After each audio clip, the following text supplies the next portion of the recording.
شلام عموخن خزينا يقرب كل كتيتن صورا تاويتن بكل طوتا وبسيموثا مدري بواية وخموخن وها خلقتا خذتا من خرزة سواذا تقنيا حديث القلم كد كثاوة تقم جابخلي قتاوي صرنا محور داها خلقتا إلى صيرة بغذاء مذيتا وغذاء هي وبركية عتقتا وخبيوتا محافظة نينوى هي وبركية دنينوى تلخشو برابا جورا إن على شو يدعم عراقايا أو على شو يدعم كلدايا سوريا أفورايا ذمديتا تاريخيثا تشعيثانيثا أخقرتا قنطرون هي وبركية نينوى مركز المحافظة إلى مديت موصل أهمديتا تثوقا وخا عم بريشا هر أخ عمت إذقوه وبركية خينة وإلى مرتد غذاير توثا رابع تقتا وشبرتا تراث موصلي هو محور معروف على مستوى العراق وعلى مستوى المنطقة وربما على مستوى دولي إلى صرنا محور دكثاوة إلى آون بدورة دي بدوره محور خلقتا أرخن إلى كاثود كثاوة إلى خم يقرأ أمانة كزامر وهذا إلى يوذعايا أثوال خرزة أم طيوانتا ومقروتا إعداد وتقديم جداء الثريثة خاثة عما عمت إلى كاثوة كدكثيبة إلى كثاوة ثامن عمي كل المغدادة مقبلخ أرخن بشينا وشلامة أوت إلى ميقرأ وسيم اسكندر كل إقارة قبل خلق بشينا هو أصل اللغة في البرنامج السريانية لكن أحيانا يكون هناك استثناءات عندما الكتاب يتطلب والضيف يطلب هذا الشيء فأنا قدمت بالسريانية وأرحب بحضرتك الله يخليك باسمي وباسم السادة المشاهدين كضيف عزيز في هذه الحلقة. الله يعزك الله يخليك وإحنا في خدمتك وخدمة القناة حبيبي. تسلم الله يخليك. هذا الكتاب اختاريناه حتى يكون محور حلقة اليوم. نعم. من تراثنا الموصلي أغبغزات وخزيانا لم يقرأها كثاوة إلى من قشمة مصعايا من الحجم المتوسط امبالي لقو ترمو خمشي واشتابة ثواثة 256 صفحة إنه ذا قلخت قوانيثة عرض عام لداها كثاوة بغزاية وخشورايا من تراثنا الموصلي تأليف وسيم اسكندر قناة عشتار الفضائية خشون إلى يعني معناتها من إصدارات نعم الشقيقة قناة عشتار الفضائية 2024 إيثن إهداء إيثن مقدمة وإيثن صورياثة قاوي ديرابة صورة الغلاف قرشنتة ملفتة للنظر الغلاف الأول وكذلك الغلاف الأخير صورته أيضا ملفتة للنظر ممكن راح أطلب من الضيف الكريم فتشرح بسيط عن الغلاف لكن اللي عجبني المقدمة تلخص شيء كثير من مضامين الكتاب بعد إذن الضيف الكريم أستاذ وسيم. بدي تقول حضرتك بالمقدمة هذا الكتاب الذي بين يديك عزيزي القارئ حاولت فيه تسليط الضوء على بعض الأمور التي تخص تراثنا الموصلي العريق. نعم. من عادات وتقاليد ومهن وأكلات ربما البعض منها لا زال موجودا وربما القسم الآخر قد تلاشى وده تكمل فد اكو 10 اسطر اخرى ايضا انا ما اريد اطيل على المشاهد وعلى نعم. جنابك ايش تقول بهالاسطر الباقيه بهذه المقدمه؟ استاذ شليمون حبيبي الاسطر الباقيه تقول انه هذا اسم الكتاب هو من تراثنا الموصلي قد ما نذكر من تراث الموصلي وهو جزء من التراث يعني جزء. يعني انا ما قلت اسم الكتاب هو تراثنا الموصلي لان من قلت تراثنا من تراثنا بمعنى جزء هو جزء. نعم. لان هذا الكتاب هو عباره عن برنامج كنت أنا أقدمه على قناة عشتار عام 2016-2017 من تراثنا الموصلي يتكون من 36 حلقة كانت المدة تقريبا نصف ساعة فنسبة المعلومات اللي موجودة في هذا الكتاب من البرنامج هي 50% و50% كملت أنا في يعني معلومات أخرى إضافية جماعة راح نرجع عليها شيء جميل. نعم. الغلاف تحب توضح شيء بشأن هذا أشوفه ملفت للنظر. نعم. الغلاف الأول الغلاف الأخير أيضا بالصور يعني فعلا ملفتة للنظر. الله يخليك. بالنسبة إلى موضوع الغلاف السادة المشاهدين طبعا أنا في صور الغلاف ربطت بين التاريخ وبين التراث يعني نلاحظ هاي الصورة للأشوريين القدامى ربطنا بين التاريخ القديم لمدينة الموصل. هذه الصورة لسرير كان السطح في الموصل لبيوت الموصل القديمة أسواق الموصل القديمة. طبعا هذه الصور للأمانة وصلتني من المؤرخ الأستاذ أزهر العبيدي. وعندنا صورة بالظهر أيضا تربط بين التنقيبات يعني هون مثل ما انه اكو ناس منقبين يبحثون عن التاريخ استاذ شليمون، نعم. نحن ايضا ننقب ونبحث عن التراث. حلو جميل. اما بخصوص هذه الصوره اللي شفتم بها الماي والجميل، طبعا هذه الصوره اهداني اياها سياده المطران مار ميخائيل نجيب. هذه الصوره هي عباره عن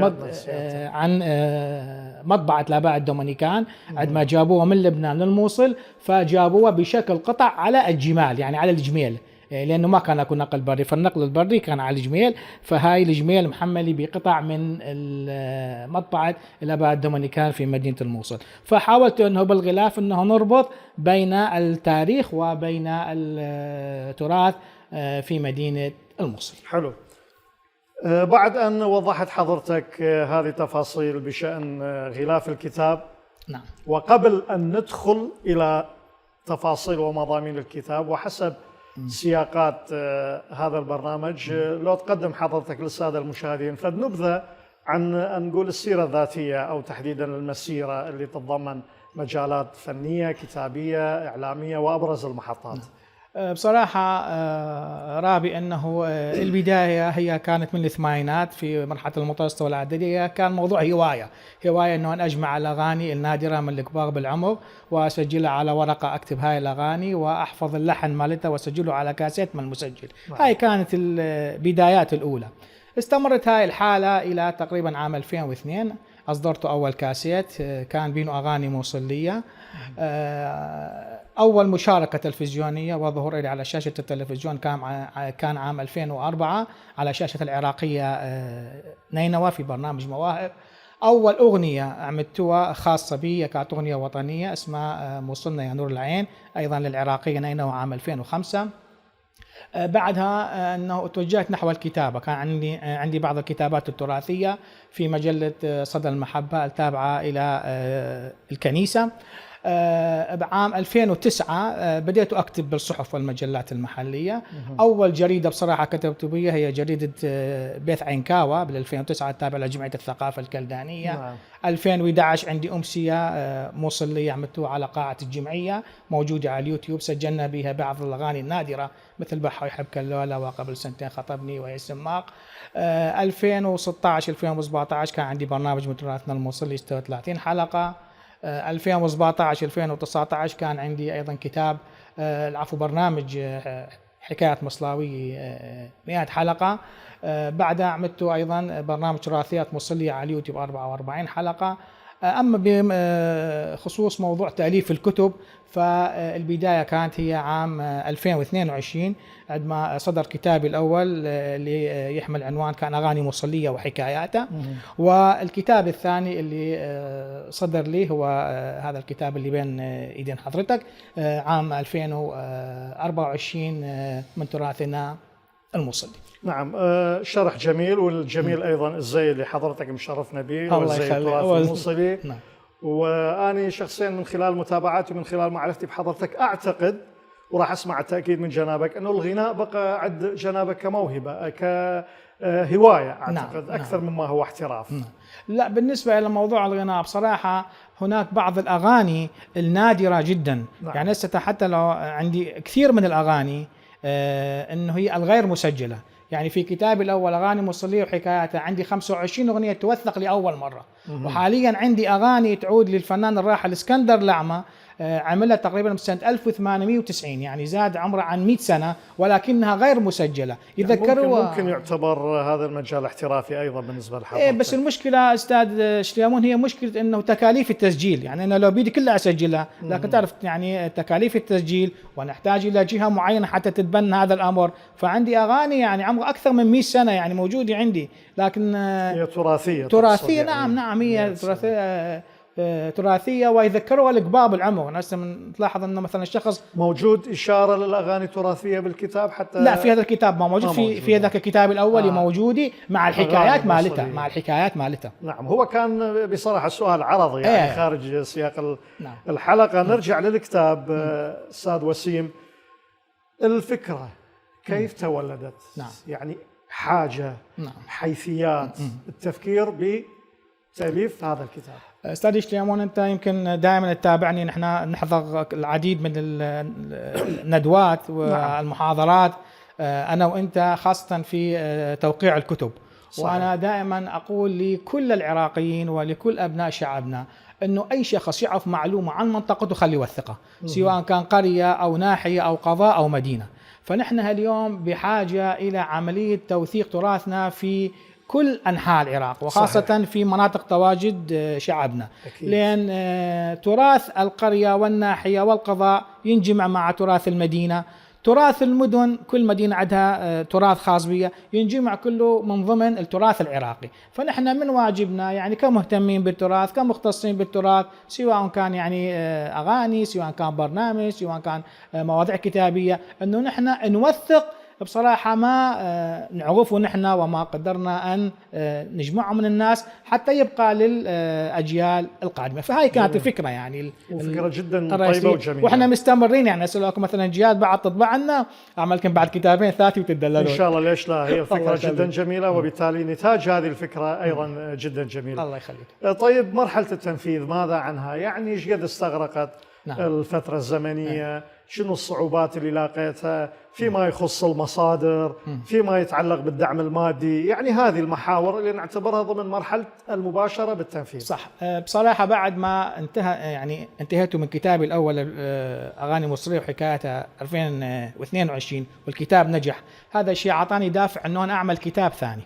فهذا الكتاب استغرق تقريبا بيدي سنتين أو سنتين ونص تقريبا. جيد. لأنه مثل ما قلت لك أنه 50% من المعلومات موجودة هي معلومات من البرنامج. نعم. وعندي 50% أنه بحث. من البحث والأمور الأخرى.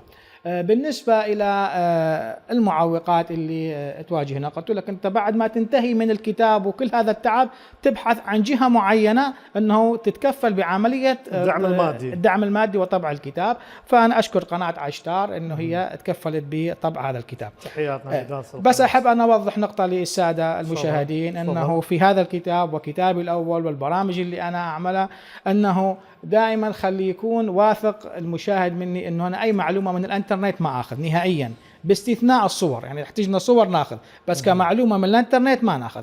المصادر اللي أنت عتقول عنها أنه عندي أشخاص كبار بالسن، عندي كتب تراث، مجلات، صحف محلية، وأيضا عندي حتى الأشخاص استدشتيهم تابع نهاية الكتاب عندي 50 شخص أنا كنت ذكرت أسماءهم، يعني 50 شخص ضمن المصادر. ضمن المصادر يعني ما عدا الكتب وما عدا المجلات. أنه يعني شوف في هذه الصفحة عندي 50 شخص أنه أنا كنت ذكرت أسمائهم، هم كانوا عطوني هذه المعلومات حتى ما ننكر تعب غيرنا. صح. وأيضا عملية الطبع بالنسبة لهذا الكتاب استخدمت طريقة يعني جديدة، أنه بعد كل معلومة أستاذ شليمون أنه أكتب المصادر، حتى أنت من تقرأ مثلا عن المهنة الفلانية يعني اكتب انه فلان وفلان حتى لو كان شخص. الصيغه هذه احيانا معتمده في بعض الكتب، معتمدة. كل نص والهامش. نعم. المصدر حتى نكون يكون افضل يعني طلع القارئ يسهل عليه معرفه. نعم. المصدر. فلذلك يعني انا ما اخذ معلومات من الناس واسجلها باسمي، لا ما عندي هالطبيعه ابدا، انه دائما نذكر الاشخاص. طيب جنابه قلت ما اعتمدت كثير على الانترنت، يعني انا ما اقول انه معلومات الانترنت 100% يعني دقيقه، لكن ايضا الى جانب كبير من الدقه. فالسبب بالضبط ليش ولماذا الصور تحديدا؟ وهل هناك من تعليق بشأن الصور الموجودة بالكتاب؟ نعم. بالنسبة أنا يعني بالبيت عندي ما يقارب أكثر من 250 كتاب ومجلة وجريدة من التراث، فما أحتاج إلى الإنترنت. والكتاب يعني يكون الانتفاء الحاجة. الاكتفاء. وثاني شيء الكتاب يكون يعني مرجع، يعني عندما شخص مثلا يحاججني في معلومة يقول لي هاي المعلومة التراثية مثلا يقول يعني غلط أو هاي يقول يعني غير صحيحة، فأقول له هاي المعلومة أخذتها من الكتاب الفلاني للمؤرخ الفلاني أو الأستاذ الفلاني، فحتى نكون يعني دقيقين بالتعبير. بس مرات بصراحة نحتاج إلى بعض الصور، يعني صور ما موجودة، فلذلك نستخدم الانترنت فقط لغرض التوضيح. واحب ان اوضح للساده المشاهدين انه هذا الكتاب اللي بين ايدك هو بينه اكثر من 160 صوره، قسم منها من الانترنت، قسم منها لا اشخاص كانوا عطوني اياه، قسم منها ضيوف البرنامج كانوا عطوني اياه. يعني أنا أقول لك بس عند الضرورة نستخدم الإنترنت للصور فقط. واضحة. ووجود الصور في أي مطبوع أمر مهم. نعم. تضيف على جمالية وغنى أكبر، لا سيما في ظل المقولة الصحفية والإعلامية المعروفة وكي تعرفها جنابك أنه الصورة ب1000 كلمة. صح. عملت حضرتك أستاذ وسيم حفل توقيع هذا الكتاب على ما أتذكر. نعم. كان في المركز الأكاديمي الاجتماعي العام الماضي كان في المركز الأكاديمي يوم 2/10 2024. وإحنا كشخص كصديق وأيضا كقناة العراقية السريانية كنا موجودين. كنتم موجودين. الكادر كان موجود وعملنا تقرير عن هذا النشاط، ومن باب الاستذكار إذا تحب نشوف فد لقطات من هذا حفل توقيع لكتاب من تراثنا الموصلي. نشوف مريز لقنطرون أكاديمية كنوشيايا زويا خدقرشتا ددرانا على كتاوة مشومها من يرتوتن موصليتا تكاتوة وأمانة عراقية موصلايا وسيم عبد المعين اسكندر وآها على أوانة قنطرون برستاقة عنكاوة بأربيل وهدر آها زويا خامردو تانايا خامنيانا من ممثلانة شت آسم شخلبي وأكاديمية والصبرة ومردنة وأمنة ويودعاية ويصيبة بملوءة يرتو تاناية. جتني فقط فكرة أنه أعمل كتاب ثاني عن تراث مدينة الموصل، والناس أيضا طالبوني بأن أعمل كتاب آخر، فأفكار كثيرة دارت في بالي، وأنا مطلع على العديد من كتب التراث الموصلي لمؤرخين موصليين معروفين أمثال أستاذنا القدير أزهر عبيدي، وأستاذنا القدير في السويد عامر فندقلي، وسعيد الديوجي، وعبد الجبار محمد جرجيس، وأسماء كثيرة. فجتني فكرة أنه أحول برنامج من تراثنا الموصلي، هذا البرنامج اللي كنت أقدمه من على شاشة قناة عشتار عام 2016-2017، وكان يتكون من 36 حلقة، أنه أحول هذا البرنامج إلى كتاب وأكمل بعد. فنسبة المعلومات اللي موجودة في هذا الكتاب من برنامج من تراثنا الموصلي هي تقريباً 50%، و50% من المعلومات الأخرى اللي موجودة في هذا الكتاب أنه أنا جمعتها من كبار السن من أهل الموصل، وأيضاً استعنت بكتب لمؤرخين موصليين معروفين. أما أستاذ لوقا بالنسبة لسؤالك الثاني حول المدة الزمنية اللي استغرقتها في إنجاز هذا الكتاب، فهو تقريباً 2.5 سنين. جميل أستاذ وسيم، نبدأ الآن تدريجياً الدخول في مضامين وتفاصيل الكتاب. من مطالعتي إلى أثناء إعداد الحلقة هو يتكون من فصول. نعم. بهذا الجزء قبل الفاصل خلينا نستعرض عناوين الفصول. نعم. ثم إن شاء الله بالجزء الثاني من الحلقة بعد الفاصل نعم نسلط الضوء على مضامين كل فصل. نعم. فإذا تحب جنابك تشرح لنا الفصول يمكن من الفهرس. من الفهرس راح ناخذها. بالنسبة إلى موضوع الفصول، الكتاب يتكون من 12 فصل. الفصل الأول هو عن المهن الموصلية. نعم. القديمة، أبرز المهن مثلا قديمة، مثلا عندنا النجارون، البناؤون، الخراطة. نعم. اللي هو التورنتشي. وأحب أنا أوضح أنه في هذا الكتاب تم توثيق لأول مرة أنه من هو أول تورنتشي أدخل التورنة إلى مدينة الموصل. جيد. طبعا التورنة هي إنجليزي، دخلت عام 1918. مذكور اسم الشخص، وأنا التورنة يعني كن شعتوها، يعني شفتوها بعيني. تورنة إنجليزي، كان بعد أنه تشتغل يعني بدون ماطور بدون غاز وايد. كان عنده عمال 2 يفروها بالإيد. هاي بالنسبة هاي طبعا توثق لأول مرة. وبالنسبة إلى الفصل الثاني هو عندنا إذن الفصل الأول المهن. نعم. الفصل الثاني عادات وتقاليد. عندنا نحكي به عن بعض العادات اللي قسم منا تلاشت وقسم منا لا زال موجود لغاية هذا اليوم، ما نقدر نحكم عليها. الفصل الثالث عندنا موضوع الزواج في الموصل للعديد من القوميات والأديان، كل من حسب طريقته الخاصة. والفصل الرابع عندنا موضوع الأعياد، أيضا الأعياد لمختلف القوميات والأديان ولأبناء شعبنا، أكيد شرحنا بشكل تفصيلي. والفصل الخامس عندنا الصوم بالموصل، نفس الشيء أيضا لجميع مكونات مدينة الموصل. وعندنا الفصل السادس يتحدث عن دور المسيحيين في الموصل في بناء الأغنية الموصلية الشعبية، وذكرت أبرز الفنانين القدامى.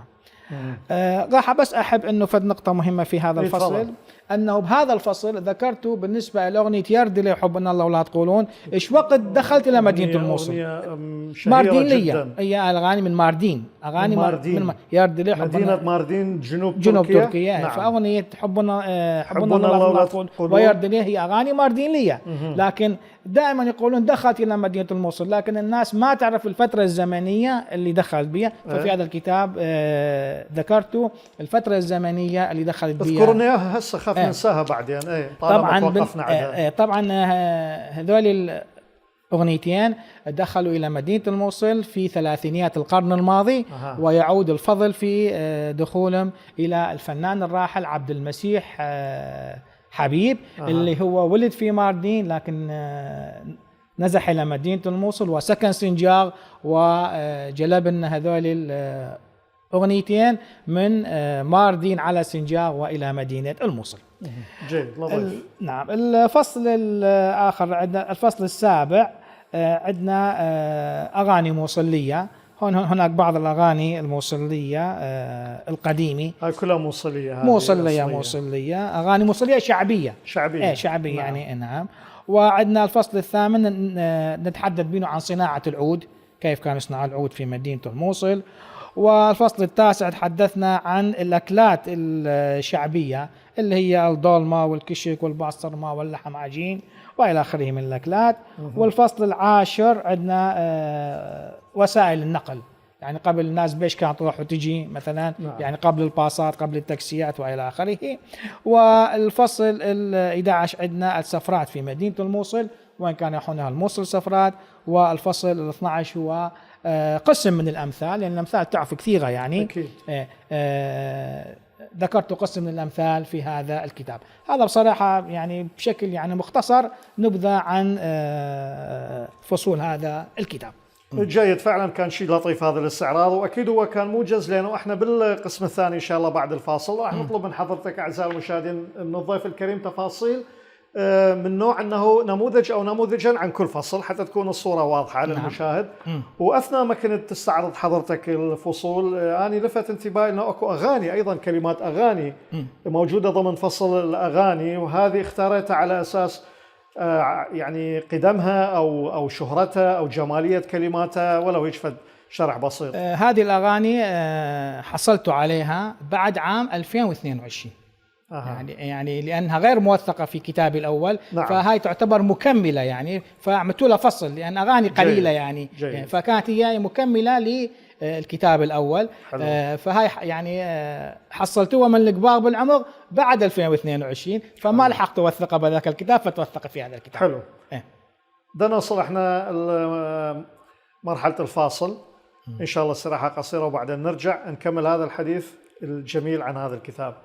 خزيانا من يقرب هاوخ عم خباصولا كريا. فاصل قصير خرطة مدري بالدارخ، ابقوا معنا.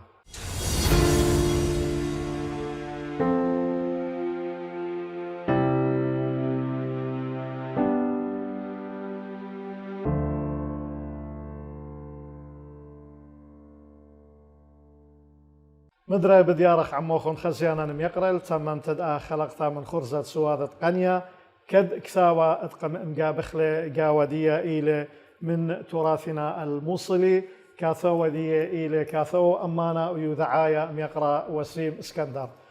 أستاذ وسيم نرحب بك مجددا بالجزء الثاني من هذه الحلقة من حديث القلم، وهذا الكتاب الجميل الغني بالمعلومات عن التراث الموصلي العريق. في القسم الأول تحدثنا بشكل عام مع ذكر بعض الأمثلة، ثم ما يتعلق بالتفاصيل والمضامين استعراض جنابك أسماء الفصول. حسب هذا القسم كل فصل مثل ما قلت أنا قبل الاستراحة فد شرح بسيط، فد مثال مثالين حتى تكون الصورة واضحة للمشاهد الكريم. راح نبدي استاذ شليمون بالفصل الأول اللي هو فصل المهن. منين بدي يمك صفحة؟ لا يعني راسا مش مع الفهرس تاني رحت على الفهرس. بالنسبة للمهن المذكورة طبعا عندنا مثلا النجارون، البناؤون، الصايغ، التتنشي، صانع الطرابيش، النقارة. طبعا بهذا الفصل استاذ شليمون انا مو بس فقط ذكرت مهن الرجال، حتى ذكرت مهن النساء. يعني طيب طبيعي جميل. اكو نساء بالموصل كان عندهم مهن اللي هي مثل عندنا الحكيمه، الداية، الخياطه، القابلي، الخبازي، الطباخ، الغسالي، الى اخره. بصراحه بالنسبه الى هذا الفصل مثل ما حب أن أقول لك أنه قسم من المهن اندثرت، يعني ما موجودة. يعني هسه مثلا لو نجي على مهنة التتنشي اللي تعرف يعني جقال مزبن وما مزبن انتهت بعد ما ظل هاي المهنة. صناعة الطربوش، هسه الطربوش هذا اللي شو اسمه أنا لابسه ما ظل هاي الصناعة يعني انتهت. فكثير أكو من المهن أنه لم تعد موجودة لم تعد موجودة. وقسم من المهن حتى اليوم موضوع الغسالي ماكو غسالي بعد، يعني توصل الحواس اللي هي الهدوم. طبعا الحواس هي كلمة سوريالية، نحن نقول حواس سموها هدوم، هسه كلها غسالات يعني اوتوماتيك موجودة. هاي بالنسبة للفصل الأول. بالنسبة للفصل الثاني تحدثنا بينه عن عادات وتقاليد. من هذه العادات والتقاليد مثلا تربية الأولاد والحمل والولادة، التدبير المنزلي، عادات وتقاليد من الطفولة، شجرة عيد الميلاد، الرجل كلمة، وعندنا خلطة الشاي. قبل اثناء عفوا عن المقاطعه، هو حوار اثناء حديثنا الجانبي قبل تسجيل الحلقه ذكرت لي جنابك معلومه عن شجره الميلاد ومغاره الميلاد. نعم. ما كانت من البدايه اعتقد موجوده بالموصل، اذا تحب تفصل شويه بهذه النقطه. بالنسبه الى شجره الميلاد ما كان موجوده في مدينه الموصل، البدايات كان عندها الموصل هم يعملون المغاره، لكن تعرف انه شجره الميلاد هو تقليد غربي دخل. نعم. أول شيء العراق، أول شيء دخل إلى بغداد، لكن في ستينات القرن الماضي أنه أهل الموصل ما كانوا يروحون عند قرايبهم ببغداد، فشافوا أنه السجرة من الميلاد فقاموا يجون أنه إلى مدينة الموصل ويقطعون السجر من الغابات ويعملون بها شجرة الميلاد، وأضيفت إلى زينة الميلاد. وبعدين تعرف صارت يعني الأشجار يعني كلها من هاي التجارية. طبعا أحب أن أذكر أنه هاي المعلومة أعطاني إياها للأمانة، دائما أذكر أعطاني إياها المؤرخ الأستاذ عامر جميل فندقلي، أوجه له تحية من خلال قناتكم. أكيد. الفصل الثالث الزواج في الموصل. الزواج تحدثت بينه عن الزواج مثلا عند المسيحيين، العادات والتقاليد. الأم مثلا فاتح ابنها نعم الزواج، الأم الفاتح ومو اختيار شاب. لا قبل الشاب ما كان يقول أنا أتزوج، كان عيب. هاي قبل يعني في زمن جدي حلوة التقاليد حلوة. يعني قبل الشاب ما يقول أنا أتزوج، هاي عيب إنه الوالدة فالأم دائما تقول لي مثلا يلا بعوضتي. حلو. وكثير من الأمور اللي حكينا بيها عن التفاصيل الزواج في الموصل. هذا شوف اكو بيها شيء ملفت حتى يلا ما مشكلة. عندنا مثلا الصبحية، الخطبة، المواسم، الكذا، الصبحية اللي كان يعملوها إلى آخره. يعني حتى باقي الأديان في الإسلام ذاكرة موجودين. نعم حلو جميل. الفصل الرابع الأعياد بالموصل. حكيت أنا عن الأعياد، أعياد المسيحيين مثلا عيد الميلاد، عيد رأس السنة، عيد الدنح، عيد السعانين، عيد القيامة، من الأعياد السبعة الربية. نعم. بس بهذا الكتاب أستاذ شليمون بالنسبة لموضوع الأعياد أنا ما طرقت إلى الجانب الديني، إلى الجانب التراثي. يعني الجانب الديني اجتماعي. الديني متروك للكنيسة ما لنا شغل فيه، بس هون عادات تقاليد، أكلات، شو ياكلون، شلون يلبسون، شلون كذا إلى آخره. تمام جميل. الفصل الخامس أيضا كان عن الصوم، هو نفس الحالة مثل ما قلت لك. بالنسبة إلى موضوع المسيحيين أيضا حكيتهم، هاي أيضا العادات الاجتماعية. نعم. وليس العادات الدينية. وحكينا عن الأديان الأخرى أيضا. الفصل السابع والجميل عفوا مرة أخرى أستاذ وسيم. نعم. الصوم عند مسيحي الموصل، الصوم عند مسلمي الموصل. نعم. أيضا شيء جميل. نعم ذكرناهم هوني كلهم من سكنة الموصل. نعم. حافظة نينوى. الفصل السابع تحدثنا بينه عن دور المسيحيين في بناء وتأسيس الأغنية الموصلية الشعبية. يعني البعض قد يسأل هل كان للمسيحيين في الموصل دور في بناء الأغنية الموصلية الشعبية؟ أقول لهم نعم، وكان عندنا فنانين كان لهم دور كبير. من أمثال راح نذكر قسم منهم، مثل قلت لك الفنان عبد المسيح حبيب اللي جاب لنا نتيار دري حب الله ولا تقولون. نعم. الفنان الراحل أيضا غورغيس يوسف اللي عمل هاي الأغاني، بحر يحب كاللولة، وقبل سنتين خطبني، وقملت الغشتة، ومقرودي يا فلامي، هاي كلها تعود للفنان الراحل غورغيس يوسف. وأيضا عندنا الفنان أديب السمعاني اللي كان له دور كبير في نقل الأغنية البحشيقلية إلى مدينة الموصل من خلال مشاركته في مهرجانات الربيع مع فرقة الفنون الشعبية لبحشيقة وفنانين آخرين بصراحة كثيرين، يعني ما نتطرق لهم أكثرهم. فتحدثت عن أبرز الفنانين اللي كان عندهم دور في الأغنية الموصلية الشعبية. أتمنى لو تستعرض جنابك أسماء هذه الأغاني الذاكرة، لأن أكيد هذا الشيء راح يثير الشجن عند المشاهدين الكرام في وجدانهم، خصوصا اللي بعمرنا وأكبر، يعني أسماء هذه الأغاني الشعبية الموصلية. مثلا هو عندنا بالفصل السابع الأغاني الموصلية الشعبية، ومثل ما قلت لك قبل الفاصل أنه هذه الأغاني أنا يعني قدرت أن أحصل عليها بعد 2022 فقمت يعني وثقتها. فنشوف مثل هاي الأغاني القديمة مثلا يعني بنيناك يا أودا، على البامية وعرق السوس، الباذنجان، علومة اللومة اللومة، عجوز بيدة شاقون. طبعا بس أحب أن أذكر فد نقطة مهمة، قسم من هذه الأغاني بصراحة يعني ألحانها ما موجودة، يعني ما قدرنا أن نحصل لحد اليوم على ألحانها، لكنه قدرنا أن نحصل على يعني الكلمات مالتها. فإحنا المهم أنه يعني وثقناها حتى لو ما موجود اللحن مالتها. أكيد. الفصل الثامن اللي بعده هو نحكي بينه عن صناعة العود. لا، صناعة العود. العفو أنا قدمت عليه صناعة العود. نعم. صناعة العود تحدثنا بهذا الفصل عن أبرز الأسماء المعروفة في هذا المجال من صناع العود في مدينة الموصل: حنا جيجي، وبشير القاس، وغورغيس يوسف، وأكرم حبيب، وعدنان البنا، وعبد العزيز يونس، وجميل محمد كلهم يعني ذكرناهم. وأيضا نبذة مختصرة عن حياة كل واحد منهم. نعم. وعندنا الفصل التاسع اللي هو الأكلات. الفصل التاسع الأكلات الشعبية في الموصل. شباب حضروا شاي بعد هذه الأكلات الشعبية. أكيد يحتاجوا للشاي يعني. أكيد. فطبعا هوني مثلا حكيتوا على قسم من هذه الأكلات، قسم وليس الجميع. مثلا الدولمة، الكشك، الباسترما. مثلا حكيتوا عن لحم عجين. اللحم عجين طبعا هو أكلة أرمنية. هو اسمه لحم آجون.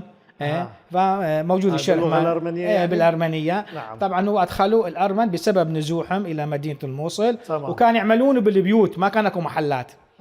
بالبيوت. وبدت تعرف النسوان تتعلم وحده من الأخ، يعني بيت ين بيت. بعدين فتحت محلات وفتحت. هاي ملاحظات حلوة في مجالات أخرى إذا عندك حضرتك مثل اذكرها. هذا زين. نعم. هاي طبعا موجودة أيضا الكشكة. الكشكة اللي هي سموها أنتم الحبية، نحن نسميها الحبية. احنا نسميها كشكة في لغتنا. نعم بالسوري. عندنا مثلا الباتشا، البرغل، الطحينية اللي هي الراشي. نجي هون مثلا عندنا الغشتة المخللة، البرغل، البرياني، كبد حلب. زين. وعندنا مثلا شربة زبيب في مدينة الموصل. طبعا بالنسبة أكو فد نقطة مهمة بالنسبة إلى موضوع شربة زبيب. طبعا شربة زبيب هو شربة متوارث من الآشوريين. الآشوريين كانوا يعملون شربة زبيب وكان يقدمونه إلى الضيوف مالتهم، الملوك مالتهم. فهي شغلة متوارثة. وكان ملوك آشور يزرعون أشجار العنب بالقرب من القصور مالتهم. تمام. وهذا شيء طبيعي جدا، لأنه نينوى كانت في مرحلة من المراحل عاصمة الدولة الآشورية والإمبراطورية وغيرها. الفصل العاشر هو وسائل النقل. تعرف وسائل النقل كانت قبل وسائل أكثر شيء على الدواب. نعم الدواب كانت. وأيضا عندنا الكلك والعربانة وباص الخشب وإلى آخره. والفصل 11 هو عندنا السفرات في الموصل أيام زمان. طبعا بالنسبة إلى موضوع السفرات بس راح أعطي النقطة يعني مختصرة. أنه بالنسبة إلى مسيحيين الموصل معظم سفراتهم اللي كانت في مدينة الموصل وخاصة في فصل الربيع هي كانت إلى الأديرة، المزارات دير مال متى، دير مال بهنام، دير السيدة، دير مال أورها وإلى آخره. والفصل 12 اللي عندنا هو الأمثال. بصراحة يعني لقيت قسم من الأمثال النادرة، لأن الأمثال كثيرة. يعني لو تيجي مثلا بالبيت اذكر لي كم مثل. عندي ما يقارب يعني 1500 مثل. حلو. زين. بس أنا هوني لا، يعني ذكرت أنه قسم من الأمثال. مثلا هسه هون نقول يعني نقول مثلا بالمصلاوي نقول بقايته جمل. يا الصفحة تقرأ الصفحة بالضبط 229. نعم.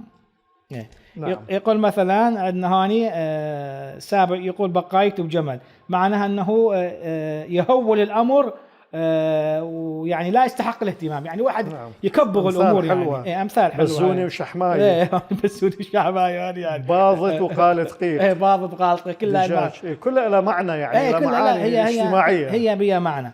استاذ شليمون والله حلو هذا الفصل مال امثال جميل يعني طريف ومفيد في نفس الوقت. لو كان الوقت يسمح لاستعرضنا اكثر عدد من هذه الامثال مع انعكاسات الاجتماعيه. اكيد. طبعا استاذ شليمون بالنسبه الى موضوع الامثال هو ماكو شيء ينبع من فراغ. اكيد طبعا. يعني كان تصير حادثه يعملون عليها مثل، تصير حادثه يعملون عليها او مثلا يعني قصه او حكايه يعملون عليها اغنيه، فهالشكل كانت الامور يعني بالضبط. وكان انت متلاحظ انه حتى يعني الامثال القديمه والاغاني القديمه هي بكلمات شعبيه. نعم. لان اكثر يعني انا توصلت الى فقد معلومه اكثر افضل طريقه توصيل اعتقد تريد تقول للناس. وتعرف من كان يكتبها يعني اكثرهم كانوا يكتبوها نساء كبار بالسن. بس احنا مجتمعنا يعني بالموصل ما نقدر نقول انه المراه مثلا يعني امراه الفلانيه كتبت او قالت المثل الفلاني، فنقول يعني مثل بس هي اكثر الامثال اكثر القصص ان هم كتبوها النساء وخاصه العجز والكبار بالعمر. تمام. كان استعراض جميل فعلا وممتع ومشوق. بعد صدور الكتاب نعم وتوزيعه وانتشاره من متابعات حضرتك ماذا كانت الأصداء عند المتلقين؟ نعم.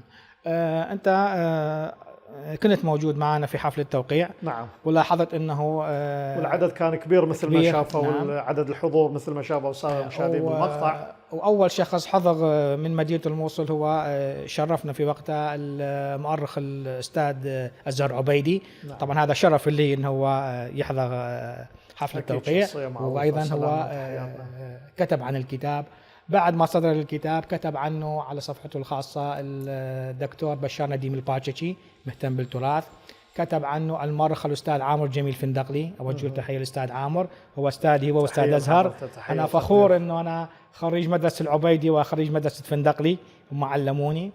أيضا كتب عنه الأستاذ موفق الطائي، أيضا عنده كتب عن الموسيقى وعن تراث مدينة الموصل. جميل. وكتب عنه أيضا المؤرشف الأستاذ إيثار الديري. هذول أبرز الشخصيات الموصلية اللي كتبت عن الكتاب بعد صدوره وانتشاره. يعني تتوقع جنابك أنه لاقى الصدى اللي يتناسب مع الجهد اللي بذلته والاهتمام اللي بذلته في تأليفه إن شاء الله؟ إن شاء الله، لأنه أعطيك فقط دليل بسيط. أنا لحد الآن يعني تقريبا صار سنة من إصدار الكتاب، لحد الآن اتصلوا بي شخصين اللي قدروا يحصلون على رقمي يعني، واتصلوا بي انه تم الكتاب اعتبرونه كمرجع لرسالة الدكتوراه لشخصين. حلو. فهذا الشيء يعني الحمد لله والشكر. طبعا يعتبر صدى طيب جدا. صدى طيب. فإذا اكو غير أشخاص كنا أخذوا مثلا المصدر وجوز ما يعرفون مثلا عنواني وكذا وما عندك علم ما عندي علم يعني ما مشكلة. المهم إنه الكتاب ينذكر ضمن المراجع في رسالة ماجستير أو دكتوراه. أكيد. الحمد لله والشكر. أكيد. في سياق حديث جنابك عن الكتاب وتحديدا عن المهن، قلت حضرتك وهذا فد شيء حقيقي انه كثير من هذه المهن لم تعد قائمه اليوم او بعضها لم يعد قائم اليوم. طبعا الحداثه مطلوبه وعلينا ان نواكب العصر والتطور العلمي والتكنولوجي مساله طبيعيه وايضا مطلوبه لا شك.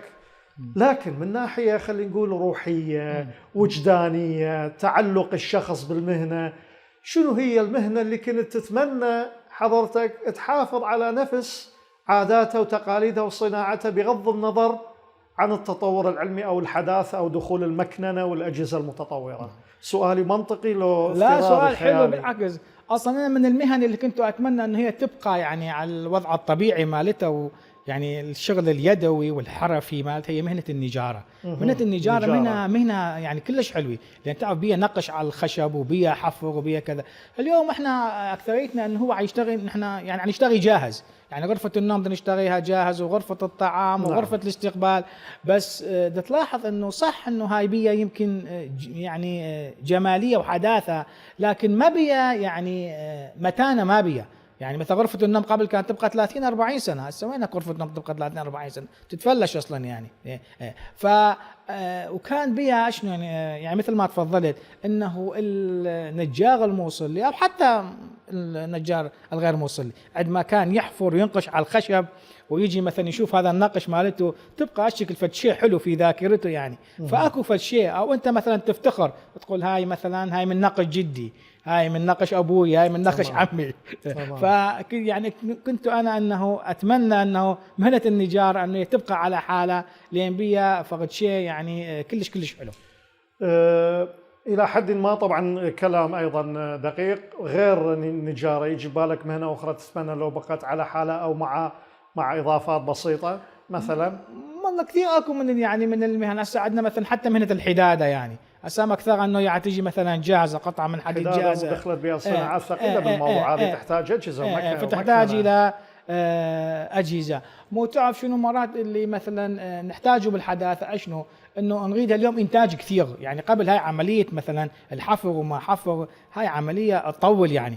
فاليوم اذا تريد كميه ما تفيدنا يعني طبعا. الاسلوب القديم ما يفيدنا طبعا. فنحتاج الى حداثه غير عملي ما يصرف. بالضبط اكيد. حديث جنابك هذا ذكرني بنقطتين. النقطه الاولى واعتقد يعني 100% راح يتفق ويا المشاهدين الكرام، احنا ليش كل شيء عندنا قديم بالبيت نقول هذا احسن وامتن من هسه هذا الجديد اللي يطلع؟ تلاحظ يعني هذه المفارقه موجوده. نعم. حتى بالصناعات يعني الكهربائيه باي شيء كان، الخشبيه حتى السيارات، الحديد، سيارات نقول الاقدم هذا امتن اكثر متانه وباقي اللي هسه. النقطه الثانيه ايضا مفارقه هي ربما تكون طريفه، دا احس كانه مثل موضوع الذكاء الاصطناعي اليوم اللي انتشر ودا ياخذ ابعاد كبيره.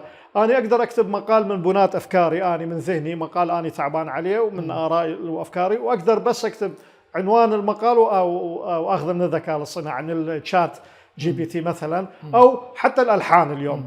وين اكو ملحن يتعب ويلحن ويطلع لحن جميل، وين اكو على الجهاز تقدر تاخذها من الذكاء الاصطناعي. طيب استاذ وسيم، انا حاولت قدر الامكان في الاعداد لهذه الحلقه وهذا الكتاب ان اعطي حقه من خلال هذه الاسئله وما استجد خلال الحديث، واكيد كتاب جميل. وانا ادعو كل قراءنا الاعزاء اللي يوقع بيده هذا الكتاب او يشوفه في مكتبه او مكان عام يقتني نسخة منه، لأنه فعلا أولا ممتع، ثانيا بمعلومات كثيرة، ثالثا تراثي. وهذه أمور شعبنا العراقي بشكل عام وشعبنا السرايا كثير يحبها ومتعلق بها. أكو شيء مثلا نسينا نذكره عن الكتاب، سؤال فات عن ذهني تحب حضرتك تذكره وتعلق عليه وتجاوب؟ نعم بصراحة أنا أحب أضيف للسادة المشاهدين، طبعا يمكن هم يتابعون صفحتي على الفيسبوك أو عندي صفحة عامة اسمها تراثيات موصلية. بصراحة ما أنشر لهم، دائما الناس يعني يطالبوني بمنشورات تراثية. موضوع النشر شوي كن يعني قللتونه في هذه الفترة بصراحة، لأن عندنا موضوع السرقات. يعني أنت مثلا تنزل فد منشور شوف أنه هو يسرق هذا المنشور وينزل باسم شخص آخر وباسم صفحة أخرى، وأنت اللي كنت عبد بينه بدون الإشارة، وأنت مثلا يعني كنت بحثت في كتب أو كنت مثلا يعني نزلت على المكتبات واشتريت الكتاب. فلما تجي مثلا تعاتب هذا الشخص شاب ليش اخذت المنشور مالتي؟ يقول لك هذا تراث، هذا منشور عام، انا من حقي. مو انا مثلا كنت سالته رابي شليمون كنت سال مثلا تعبان عليه. فنقول له دائما يعني ما مشكله، سوي مشاركه، ليش تسرق؟ او اكتب منقول. بس احنا دائما هسه انا حتى في حلقات البرنامج اذكر المعلومه الفلانيه من رابي شليمون من فلان صاحبها او منقول فعلا. اولا تعطي مصداقيه اكثر، وثاني شيء نكسب ثقه الشخص وهو يفرح اذا عنده معلومه اخرى هم راح يعطيني اياها. بس انا من اخذها واسجلها باسمي يعني عمليه سرقه، وثاني هو بعد ما يعطيني معلومات، يعني يقول لك هذا سرق بالعد المعلومات. تمام. فبصراحه انا اعتذر حاليا عن نشر الكثير من خلف هاي السوالف والذكاء الصناعي اللي انت حكيت عليه وهاي العملية. طيب قد يتعذر على حضرتك أن تنشرها في الفيس أو خلينا نقول في وسائل التواصل الاجتماعي للسبب اللي تفضلت بها هسه حضرتك. في مقابل ذلك الكتاب الأول كان أغاني موصلية وحكاياتها وحكايات، أغاني وحكايات موصلية. نعم. ثم الكتاب الثاني من تراثنا الموصلي. هل من كتاب ثالث بصراحة في الأفق؟ حاليا لا، بس اقدر اعمل كتاب ثالث وكتاب رابع، لان عندي يعني مواد اوليه مثل ما نقول عندي. لكن بصراحه هاي لكن شنو ما المانع؟ بصراحه حاليا تعرف انا مشغول، عندي برنامج على قناه عشتار من شذرات الموصل القديمه، فما عندي وقت. انشغالات يعني فلازم انه اتفرغ، يعني هاي عمليه تفرغ. يعني انت لازم يكون فكرك صافي، لان انت بصراحه انا مو كل وقت اكتب، يعني نعم. يوم اللي اكون مثلا ضيج ومنزعج انا ما اكتب نهائيا، طبعا حسب مزاج الكاتب، الا ان اكون يعني مرتاح حتى اكتب واقدر اوصل. والعمليه طبعا يعني مو سهله.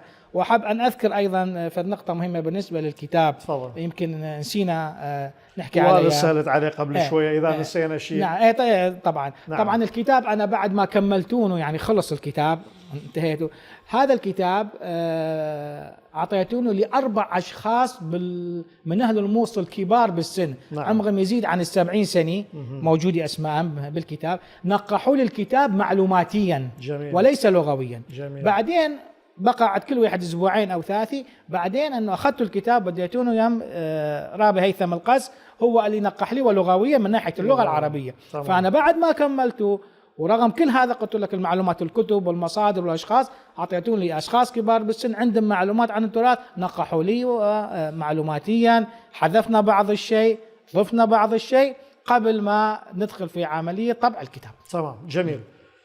وصلنا الى نهايه وقت هذه الحلقه. بالوقت اللي نتمنى لحضرتك التوفيق في حياتك العامة وأيضا في برنامجك اللي تحدثت عنه، أيضا يخليك. نتمنى أنه إذا صار عند جنابك وقت فراغ تكمل هذه السلسلة، لأنه فعلا أنت تختار مواضيع جميلة ومهمة للمتلقي، لا سيما المواضيع التراثية، لا سيما في مدينة مع الموصل ومحافظة نينوى العريقة. إذا كان عندك حضرتك كلمة أخيرة قبل أن نختم. الكلمة الأخيرة أنا أشكرك أولا على هاي الدعوة، وأتمنى لك كل التوفيق ولقناتكم وللكادر اليوم اللي رافقنا بالتصوير، وإن شاء الله ما نقصر لا معاكم ولا مع غيركم في التعريف بتراث مدينة الموصل من ناحية كتب ومن ناحية برامج بما نعرفه يعني وبما نمتلكه من معلومات. إن شاء الله. شكرا جزيلا حبيبي رابي. ممنونين. هذا واجبنا. أسعدتنا حضرتك ونورتنا. الله يخليك رابي. خزينا يقرأ صورا إيوغ خلقتا بسمتا تخم الله يخون قاوة إيوة بوتيرتوثا عتقتا ومشماتا دمذيتد موصل هيو بركيد ننوي أهم ذيتا وآها هيو بركية تشعي ثانيثا ويرتو ثانيثا فرابا أتلني قاربيو إن أخ عمن عرقا يقوان آيثيان أخ عمن سرايا كالدايا سرايا أثرايا. هل خلق يا ثاثيانا إلى حلقات قادمة قبل خبا ويقارا كوشن بشينا وشلاما.